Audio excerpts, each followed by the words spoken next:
All right, best cinematography. Jay, what do you Ooh. got? All right, one of my favorite categories here. My first nominee is going to be Matthias Erdely, cinematographer for The Iron Claw. I think he is kind of one of the unsung shooting geniuses working right now. If he kind of really pivoted and started working more and started working more in Hollywood, I think he would really make a name for himself.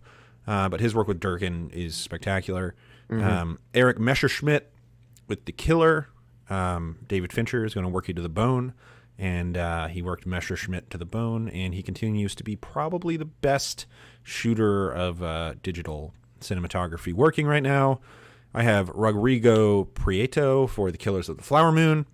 Just a stunning film that has just the cheat code of incredible vistas, but also very purposeful camera movement and blocking and lighting and all that good stuff.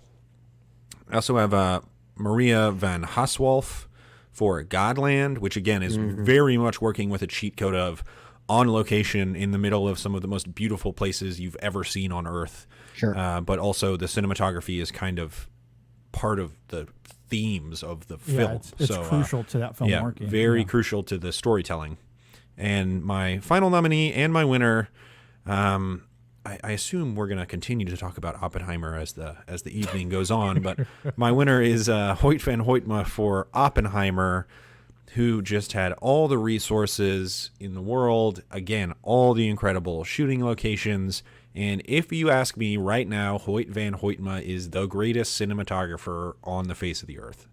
I think he is operating at a level above anybody else. I'm not saying he's the greatest of all time. I'm saying if you asked me to make a movie right now, blind, and I was just fantasy drafting a cinematographer, I think Hoyt van Hoytma might be the guy I selected. You heard him. Jay said it first. Greatest of all time. Yep. Put words in his mouth. That's how it works. The work that he does with this film speaks is so much in conversation with everything else. Like Christopher Nolan, CEO of this movie, aligned everyone's vision so precisely that I can hardly even comprehend it. And Hoyt van Hoytma is one of the premier, most important cogs in that machine. So I am I'm going with him for the win here. Oppenheimer, let's go. All right, Oppenheimer, another win for Nolan. Who would have thought? It's Oppenheimer and Cocaine Bear. Those are the two big winners today. More like Oppenheimer. So I have Hans from of A Fire. I have Eric Messerschmidt for Ferrari, not for fair, not for The Killer. Though I was very close. I think his work in both films is astonishing. Rodrigo Pareto for Killers of the Flower Moon, Christian Blovelt for May December, and my fifth nominee and winner is this little guy called Hoyt van Hoytema for this little movie called Oppenheimer. No way!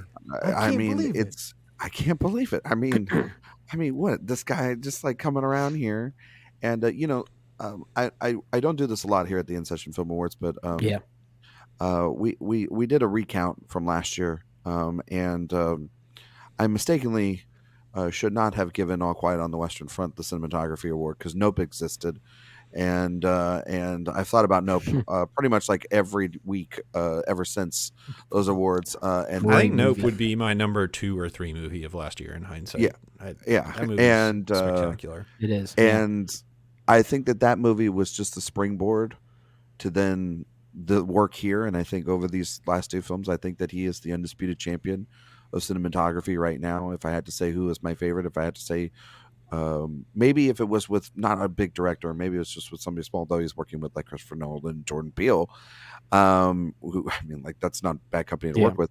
But at this point, I would get in my seat for his work over pretty much anybody else shooting stuff nowadays. And I just think what he's able to do here with Nolan with the IMAX camera and create this beautiful movie that has so much tension, and it's not even just the great vest, like the shots of Los Alamos or the It's all the claustrophobia too.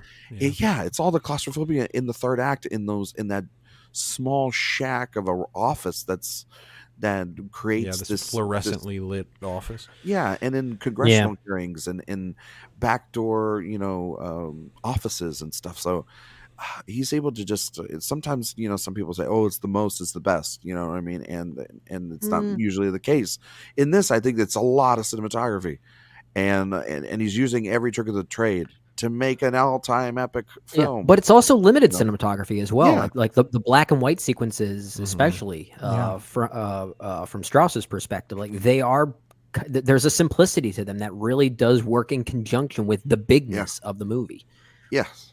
And so it's showy in its showy, but it's tastefully showy. Yeah. Like it could be low cinematography, but it knows when to play it to its limits. But then also to the filming of the practical elements of the things that are inside Oppenheimer's head.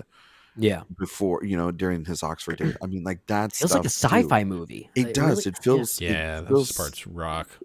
It's incredible. Incredible work. Movie. Yeah.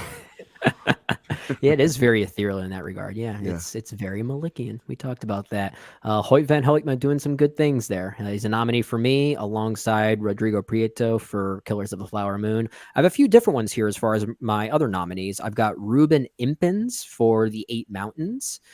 I've got Robert D. Yemen for Asteroid City and Dariusz Wolski for Napoleon. Movies just don't look like that as much anymore. So I wanted to at least acknowledge that. Whether you like the film or not, the film at least looks good and looks big.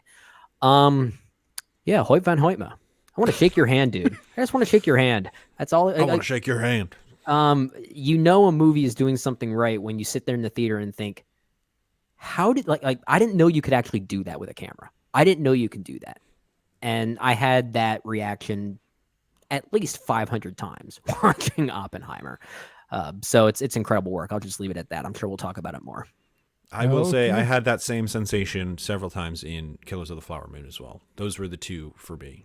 There are sequences in there for sure. It sounds like we might have a sweep, but the stuff that Prieto is doing as well is impressive. Yeah.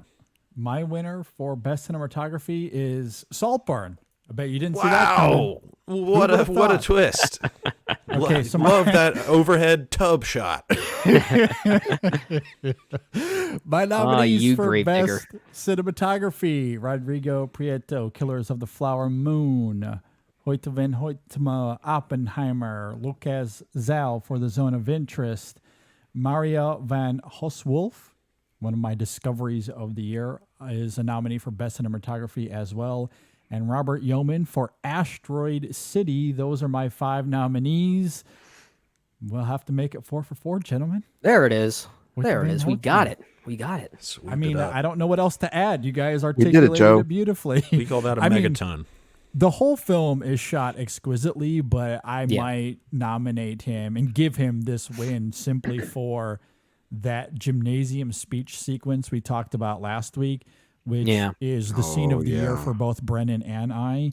And that final sequence, that final shot even, and what it implicates is just remarkable stuff. I mean, the camera it does so much heavy lifting in that film at times and does it immensely beautifully.